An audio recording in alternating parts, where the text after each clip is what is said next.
दिल्ली में जन्मे राहुल का बचपन एक अलग ही माहौल में बीता। उनके पिता अमेरिका में इंजीनियर थे और बाद में उन्होंने इंडिया में होटल और ट्रैवल का बिजनेस शुरू किया।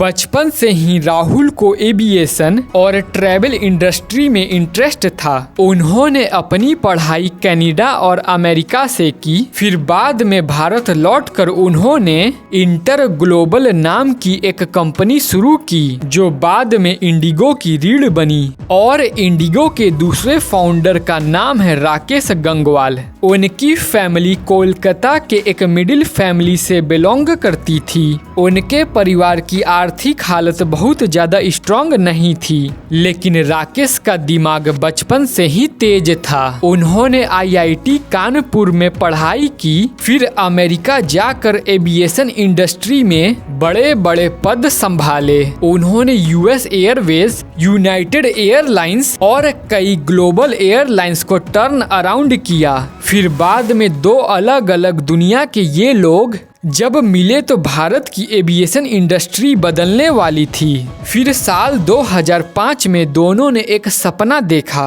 भारत में एक ऐसा एयरलाइन बनाया जाए जो सस्ता हो, समय पर हो, साफ सुथरा हो और ज्यादातर लोगों की पहली पसंद बन सके। लेकिन उस समय भारत की एविएशन इंडस्ट्री पहले से ही मुश्किल में थी। Jet Airways, Kingfisher, air India जैसी कंपनियां मार्केट में पहले से ही थीं और कंपटीशन बहुत बड़ा था। फिर भी राहुल और राकेश ने रिस्क लिया और उन्होंने सिर्फ 2 प्लेन से शुरुआत नहीं की, बल्कि उन्होंने 100 एयरबस का मेगा ऑर्डर दे दिया, वह भी एयरलाइन लॉन्च होने से पहले। और लोगों ने इसे एविएशन हिस्ट्री का सबसे बड़ा लॉन्च ऑर्डर कहा गया। लेकिन इंडिगो की शुरुआत आसान नहीं थी। फ्यूल प्राइस बढ़ रहा था, कंपटीटर लॉसेस में थे और मार्केट में किसी नए एयरलाइन को सरवाइव करना बहुत ही ज्यादा मुश्किल था। लेकिन तभी भी इंडिगो ने रिस्क लिया और अपनी एयरलाइंस लॉन्च करने से पहले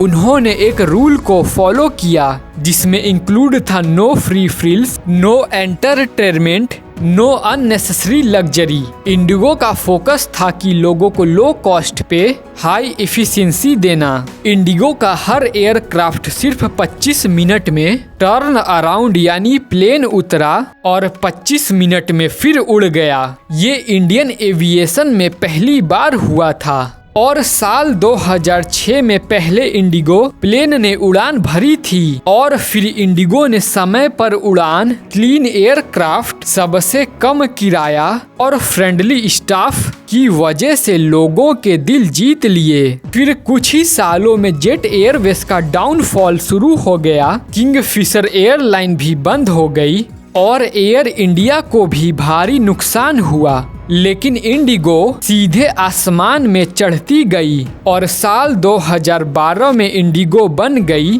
इंडिया की नंबर 1 एयरलाइन और आज भी वही मुकाम बनाए हुए है। और इंडिगो ने सिर्फ भारत में ही नहीं बल्कि दुनिया भर के कई देशों में अपनी उड़ान शुरू की, जैसे Dubai, Singapore, Thailand, Nepal, Bangladesh, Qatar और सऊदी अरेबिया जैसे देशों में। और आज इंडिगो के पास 350 plus aircraft, 1000 plus daily flights, 100 million annual passengers, ये सब मिलकर इंडिगो को बनाते हैं एशिया की सबसे बड़ी एयरलाइंस। आज इंडिगो सिर्फ एयरलाइंस नहीं, एक माइंडसेट है। अगर आप स्मार्ट तरीके से काम करो तो आप कम पैसों में भी दुनिया बदल सकते हैं। Rahul Bhatia inter global group को ग्लोबल लेवल पर ले गए और राकेश गंगवाल अमेरिका में भी सेटल होकर एविएशन इंडस्ट्री के एक लेजेंड माने जाते हैं। और आज इंडिगो का वैल्यूएशन अरबों डॉलर का है और भारत की इकोनॉमी में मेजर कंट्रीब्यूशन देता है। तो दोस्तों, ये थी इंडिगो की पूरी कहानी। उम्मीद है आपको यह वीडियो पसंद आई होगी, तो प्लीज इस वीडियो को लाइक करें, अपने दोस्तों के साथ शेयर करें और चैनल को सब्सक्राइब करना ना भूलें। Thank you for watching.